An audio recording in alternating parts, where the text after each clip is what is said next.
देवकी गौरी नारायणी नमोस्तुते।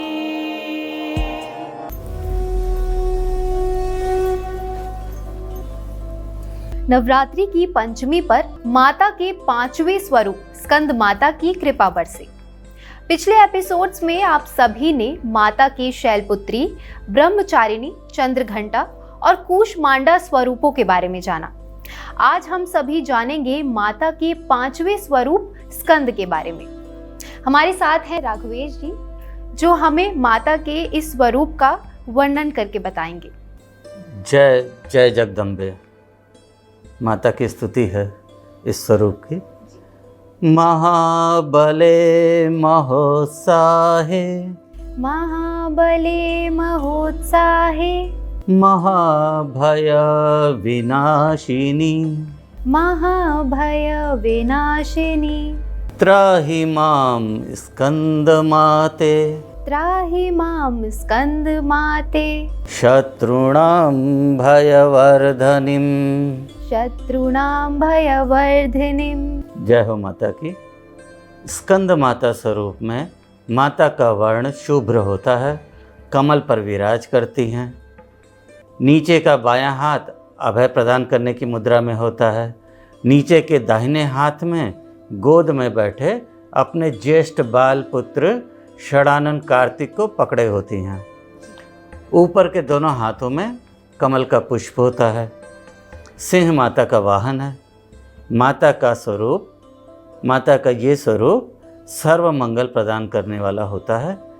आज के दिन माता का जो तेज है वो हमारे शरीर में विशुद्ध चक्र में स्थित होता है। इस चक्र का स्थान आप फोटो में देख सकते हैं।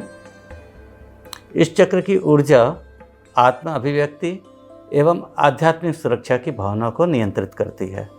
राघवेश जी, स्कंद का अर्थ क्या है? स्कंद का अर्थ होता है विनाश। विनाश?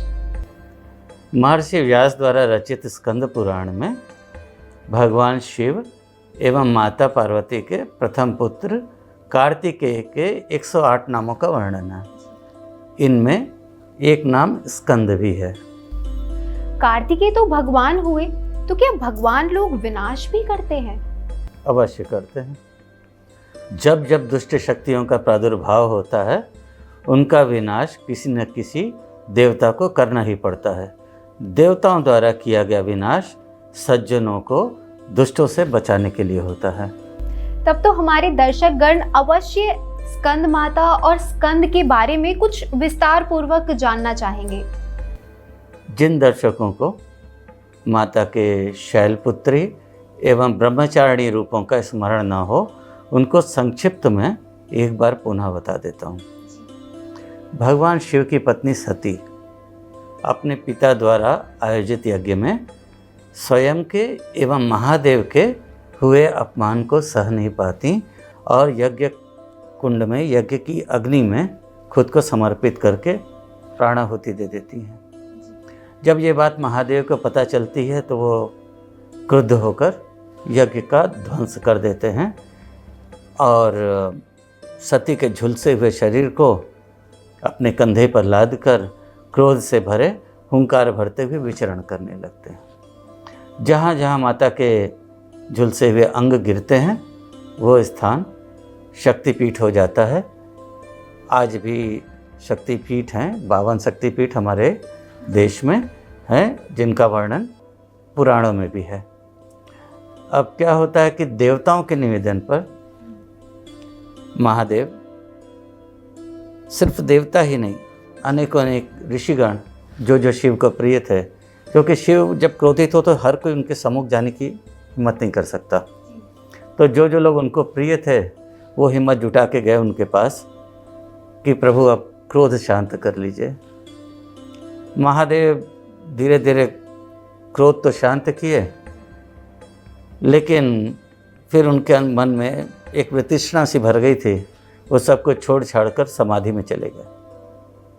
इधर शिव समाधि में लीन हो गए, उधर संसार में तारकासुर नाम का एक विकट असुर तीनों लोगों को आक्रांत कर उन पर बलपूर्वक अधिकार कर लेता है। बड़ी ही विकट स्थिति हो जाती है, क्योंकि तारकासुर ने ब्रह्मा से वर मांग रखा था कि शिव पुत्र के सिवा कोई भी उसका वध न कर सके, क्योंकि तारकासुर को ये पता था कि महादेव सती से इतना प्रेम करते हैं और अभी समाधि में लीन हैं, तो समाधि से बाहर आने के बाद भी वो कभी पुनः किसी स्त्री को पत्नी के रूप में स्वीकारेंगे नहीं, विवाह ही नहीं करेंगे, तो उनके पुत्र का सवाल ही नहीं उठता। तो ये वरदान पाकर तारकासुर जो था वो अवध्य अविजित हो गया था। अब उसका अत्याचार बढ़ता जा रहा था। देव, ऋषि, मुनि, मानव जाति सभी प्रताड़ित हो गए थे। अब देवता लोग पहुँचे आदि पराशक्ति माता जगदम्बा की शरण में निवेदन लेकर कि माता बचाइए। तो माता ने उन्हें आशीर्वाद दिया और स्वयं पर्वतराज हिमालय हिमवान की पुत्री के रूप में जन्म लिया। माता जैसे ही युवावस्था में पहुंची, उन्होंने शिव को पति के रूप में वरण करने की ठान ली। उन्हें बचपन से ही पता था कि वो शक्ति का स्वरूप हैं और उन्हें शिव के साथ संयुक्त होना ही है। माता निकल पड़ी घर से और उन्होंने विकट तप आरंभ कर दिया। अन्न छोड़ा, जल छोड़ा, कुछ दिनों बीच में सिर्फ बेलपत्र का भक्षण करती थी। फिर उन्होंने जब जल भी छोड़ दिया तो उनका तप और कठिन हो गया। अब उनके तप का इतना प्रताप था, इतना ताप था कि महादेव भी आखिरकार विचलित हुए ही और उनकी सप्तऋषियों ने उन्हें समाधि से जगाया। अब महादेव ने माता की तरह तरह की परीक्षा ली, माता सब में उत्तीर्ण हुई, तो महादेव ने उनको पत्नी के रूप में स्वीकार कर लिया। राघवेश जी, स्कंद या कार्तिकेय के जन्म की क्या कथा है? कार्तिकेय जी के जन्म की कथा बहुत ही विचित्र है। शिव के अंश का ताप इतना अधिक था कि उसे माता के गर्भ में रख पाना असंभव था, तो उसे संभालने की जिम्मेदारी अग्निदेव ने उठा ली। लेकिन उस अंश का ताप अग्निदेव से भी नहीं संभला, तो उन्होंने माता गंगा को सौंप दिया। किंतु क्या हुआ कि उसके ताप से माता गंगा का जल भी उबलने लगा, खौलने लगा, और वो अंश जो था वो 6 भागों में विभक्त हो गया। इन 6 भागों ने 6 नन्हे शिशुओं का रूप ले लिया। अब ये शिशु गंगा की धारा में बहते हुए कुछ आगे जाकर जब किनारे लगे, नन्हे बच्चे थे छोटे छोटे, तो रोने लगे। अब शिशुओं का रुदन जो था वो पड़ा कृतिका नक्षत्र से आई 6 कृतिकाओं के कानों में। कृतिकाएँ उत्सुकतावश पहुँची तो देखेंगे प्यारे प्यारे 6 छोटे से बच्चे रो रहे हैं, तो उनके अंदर का वात्सल्य जाग उठा। उन्होंने बच्चों को गोद में उठा लिया और ये कृतिकाएँ जो थीं इनके नाम थे क्षमा, संभूति, शिवा, प्रीति, सन्नति, अनसुईया। अब ये 6 बच्चे वन में कृतिकाओं द्वारा पाले जाने लगे। किंतु ये बात छिपी तो रह नहीं सकती थी, क्योंकि वो बच्चे थे तो महादेव का अंश, तो बात तो फैल नहीं थी। तो ये बात पहुंची माता पार्वती के कानों तक। माता पार्वती ने शिव जी से निवेदन किया कि अरे हमारे बच्चे कृतिकाएँ पाल रही हैं, चल के ले आते हैं हम लोग। तो शिव जी भी तैयार हो गए। दोनों लोग पहुँचे कृतिकाओं के पास। उन्होंने उनसे निवेदन किया, उनको समझाया बुझाया और बहुत कृतज्ञता भी व्यक्त की बच्चों को लाड़ प्यार से पालने की, और ये बालकों को लेकर अपने लोक में चले आए। अब माता पार्वती ने क्या किया कि 6 बालकों को मिला के एक शरीर कर दिया। इसीलिए कार्तिकेय का एक नाम षडानन भी है। षड का मतलब होता है 6, आनन का मतलब होता है सर। अब माता पार्वती बड़े प्रेम के साथ अपने पुत्र कार्तिकेय का लालन पालन और प्रशिक्षण करने लगी। जो बालक स्वयं महादेव का अंश हो, अग्नि, वायु, इंद्र जिसके सहयोगी संरक्षक हों, नंदी, भृंगी, वीरभद्र जिसके सहयोगी हों, और स्वयं महाविष्णु जिसके शुभाकांक्षी हों, और जिसका पालन और प्रशिक्षण ही जगत जननी जगदम्बा आदि पराशक्ति के हाथों हो रहा हो, वो बालक तो असाधारण वीर निकलना ही था। उस बालक को कौन रोक सकता था परमवीर बनने से। जैसे उन्होंने किशोरावस्था में प्रवेश किया, समस्त प्रमुख देवगण कैलाश आ पहुँचे, शिव जी से और माता पार्वती से स्वयं का नेतृत्व करने वाले सेनापति की मांग लेकर। इनमें 11 रुद्र, 12 आदित्य, 8 वसु, अश्वनी कुमार, इंद्र, अग्नि, वायु, अरुण, गरुण, अनेकों देवता शिव पार्वती जी के समक्ष खड़े ये निवेदन कर रहे थे। अब माता पार्वती को तो पता था कि उनका पुत्र जन्म ही इसीलिए लिया है कि देवताओं का नेतृत्व करे, सेनापति बने, तो उन्होंने अपनी ममता पर थोड़ा नियंत्रण करके अपने बच्चे को उन्हें देना स्वीकार कर लिया। सभी देवताओं ने अनेकों दिव्यास्त्र और शक्तियाँ कार्तिक जी को भेंट की।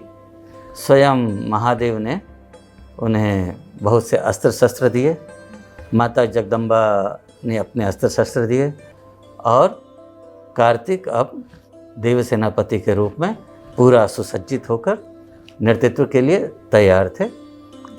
देवगण कार्तिक को पाकर अब पूरे उत्साह के साथ निकल पड़े तारकासुर का वध करने के लिए। ये दृश्य देखकर आकाश से दिव्य शक्तियाँ पुष्पों की वर्षा करने लगीं। ऋषिगण प्रशस्ति गाने लगे कार्तिकेय की, और देवताओं की सेना रणभेरियाँ बजाती हुई पूरे जोश में शिव पार्वती के आशीर्वाद के साथ चल पड़ी कार्तिक के नेतृत्व में तारकासुर का नाश करने के लिए। तारकासुर तो निश्चिंत बैठा था, उसे अपेक्षा ही नहीं थी कि बालक सेनापति के नेतृत्व में देवता लोग ये साहस करेंगे कि उस पर आक्रमण कर दें। घोर संग्राम छिड़ गया। तारकासुर के 3 प्रतापी पुत्र भी थे, जिन्हें त्रिपुरासुर कहा जाता था। तारकाक्ष, कमलाक्ष एवं विद्युन्माली। तीनों बड़े ही विकट वीर थे और शक्ति के मामले में अपने पिता से कहीं थोड़ा बहुत ही कम रहे होंगे तो रहे होंगे। उन्होंने भी बड़ा पराक्रम दिखाया, किंतु कार्तिकेय के सामने किसी की नहीं चली, क्योंकि उनके साथ साक्षात जगत जननी का प्रशिक्षण था, आशीर्वाद था। देखते देखते असुर मारे गए। तारकासुर स्वयं युद्ध में कार्तिकेय के हाथों मारा गया, और उसके पुत्र तथा बचे हुए सैनिक युद्ध क्षेत्र से पलायन कर गए। तो आइए परम प्रतापी देव सेनापति कार्तिकेय जी की कुछ स्तुति कर ली जाए। देव सेनापते स्कंद, देव सेनापते स्कंद, कार्तिकेय भवोद्भव, कार्तिकेय भवोद्भव, कुमार गुहगांगेय, कुमार गुहगांगेय, शक्तिहस्त नमोस्तुते, शक्तिहस्त नमोस्तुते। हे कार्तिकेय, आप देवताओं के सेनापति हैं। हे कुमार गंगा पालित, शक्ति हाथों में धारण करने वाले, आपको नमस्कार। चूँकि जन्म के बाद कुछ समय तक गंगा जी ने पाला था कार्तिकेय को, ये तो आपको स्मरण होगा, इसीलिए कार्तिकेय का एक नाम गांगेय भी है। राघवेश जी, त्रिपुरासुर इस युद्ध में जीवित बच गए थे, तो क्या बाद में उन्होंने प्रतिशोध लेने का प्रयास किया था? अच्छा ठीक है, तो मैं आप लोग को उनकी भी कथा सुना देता हूँ संक्षिप्त में। तीनों भाई पिता के वध के बाद काफ़ी विचलित थे। उनमें सबसे बड़ा था तारकाक्ष, विद्युन्माली था बीच में, सबसे छोटा था कमलाक्ष। तीनों भाई वैसे तो आदर्शवादी, कर्तव्यनिष्ठ, अच्छे चरित्र वाले थे। दैत्य होते हुए भी ये गुण दैत्यों में जल्दी नहीं पाए जाते। अब तीनों भाइयों ने आपस में विमर्श किया और निकल पड़े मेरू पर्वत की ओर। हिमालय में स्थित है मेरू पर्वत। वहाँ जाकर इन लोगों ने कंदरा में घोर तप किया ब्रह्मा जी को प्रसन्न करने के लिए। उनका उद्देश्य था दैत्यों के खोए हुए वैभव को पुनः प्राप्त करना, साथ ही में देवताओं को पराजित कर नीचा दिखाकर पिता के वध का बदला लेना। उनकी कठिन तपस्या से ब्रह्मा जी प्रसन्न हुए। तीनों भाइयों ने वर में अमरता मांग ली। वो तो उसी चक्कर में थे ही वो लोग। लेकिन ब्रह्मा जी को पता था कि अगर वो दैत्यों को अमरता का वरदान देंगे तो फिर देवताओं का जीना दूभर हो जाएगा। उन्होंने समझाया दैत्यों को कि जो भी जन्म लिया है उसकी मृत्यु होनी ही होनी है। ये विधि का विधान है जो बदला नहीं जा सकता। हाँ, थोड़ा बहुत आगे पीछे कुछ हो सकता है। तो तीनों भाई बुद्धिशाली तो थे ही। उन्होंने आपस में विचार विमर्श किया कि कुछ ऐसा वरदान मांग लिया जाए जो इतना दुरूह हो कि जिसकी काट ही देवता लोग ना खोज पाएँ जल्दी। तो उन्होंने मांगे अपने लिए 3 अलग पुर या नगर जो कि अभेद्य थे और परकोटों से, मजबूत परकोटों से घिरे थे, ताकि कोई भी उस नगर में प्रवेश न कर सके, जहाँ रहने वालों को कोई भी हानि न पहुंचा सके। साथ में सभी जो भी कुछ इंद्र को सुलभ सुख सुविधाएं हैं वो सभी उन पुरों में उपलब्ध हों। ब्रह्मा जी क्या करते, वो तो वचन से बंधे थे। उन्होंने विश्वकर्मा जी को आदेश दिया इनकी इच्छा के अनुरूप 3 नगर, 3 दुर्ग बनाकर इनको देने के लिए। तारकाक्ष सबसे बड़ा था। उसने मांगा स्वर्ण दुर्ग, तो उसके लिए सोने का दुर्ग बना के दिया गया। कमलाक्ष को चाहिए था रजत दुर्ग, तो उसके लिए चांदी का दुर्ग बना के दिया गया। और विद्युन्माली को चाहिए था वज्र के समान मजबूत लोहे का दुर्ग। तो इन तीनों भाइयों को ये 3 दुर्ग मिल गए। अब इन्होंने ये भी मांगा था कि इनकी जो नगरियां हों वो सामान्यतः कोई देख ही न सके। इस लोक में हो भी, किंतु जब तक ये न चाहे कोई देख भी न सके। तीनों 3 अलग तलों में, और साथ ही 1 सहस्त्र वर्ष में एक बार ये एकीकृत भी हों, ताकि तीनों नगरों के लोग आसपास मिल सकें। और उन्होंने एक और वरदान मांगा कि यदि उनकी मृत्यु कभी हो भी तो सिर्फ तभी संभव हो जब महादेव मात्र एक ही बाण से एक ही बार में तीनों नगरियों को ध्वस्त कर दें। ये सारी चीज़ें तो एक साथ हो पाना बड़ा कठिन था। और महादेव के बारे में दैत्य थोड़ा निश्चिंत भी थे, क्योंकि वो सभी शिव के परम भक्त थे और अवघड़दानी शिव अपने हर भक्त से खुश रहते हैं, चाहे दैत्य हो, चाहे देव हो, चाहे मनुष्य हो। तो महादेव भी उनको बहुत मानते थे। जब तक कि आचरण ठीक रहे, दुष्ट प्रवृत्तियां न जागें, महादेव किसी का अहित नहीं करते। अब जैसे ही शक्ति का संचय हुआ, इनके अंदर समृद्धि आई, जीवन बहुत आसान हो गया। वैभव कब विलास में बदला, विलास कब पाप में बदला, कब उनके स्वभाव में उच्छृंखलता आ गई, ये सब होते पता नहीं चला, क्योंकि उनमें इतनी ज़्यादा गंभीरता, समझदारी तो न थी कि वो उतने बड़े वरदान को संभाल पाते। अब शक्ति के घमंड में उन लोगों ने फिर वही आसुरी काम चालू कर दिए।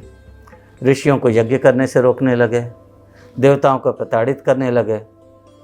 जब अनाचार बढ़ा, देवों ऋषियों से नहीं रहा गया, तो वो लोग भाग कर पहुँचे ब्रह्मा जी के पास।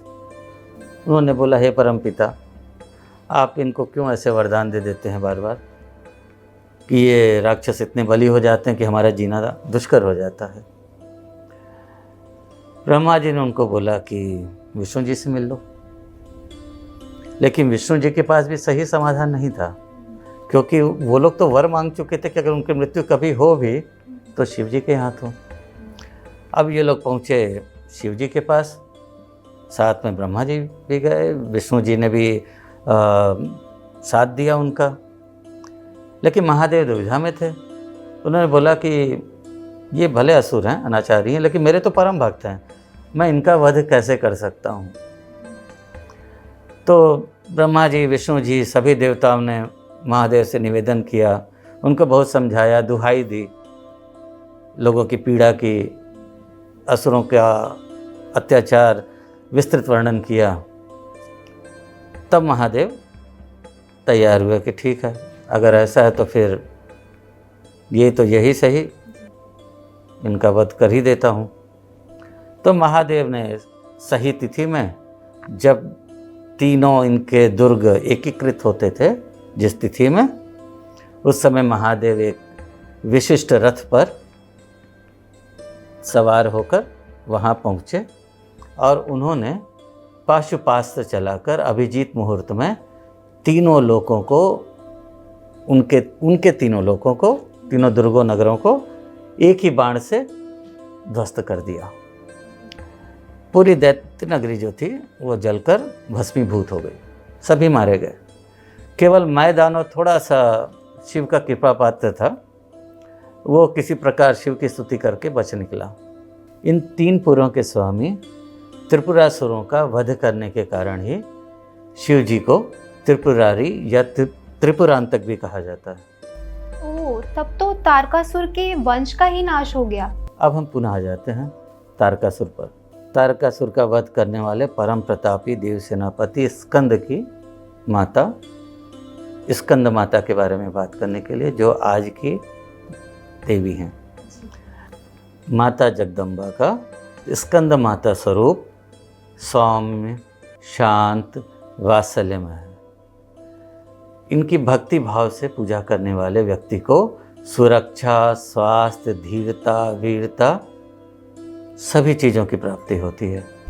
जिस माता ने देवताओं के सेनापति को पाल कर प्रशिक्षित किया, उनका अनुग्रह तो सच में बहुत फलदायी होगा। तो आप सभी माता की अर्चना करें। और अब हम लोग जानेंगे हमारे अगले एपिसोड में माता के छठे स्वरूप कात्यायनी के बारे में। नमस्कार। नमस्कार। ना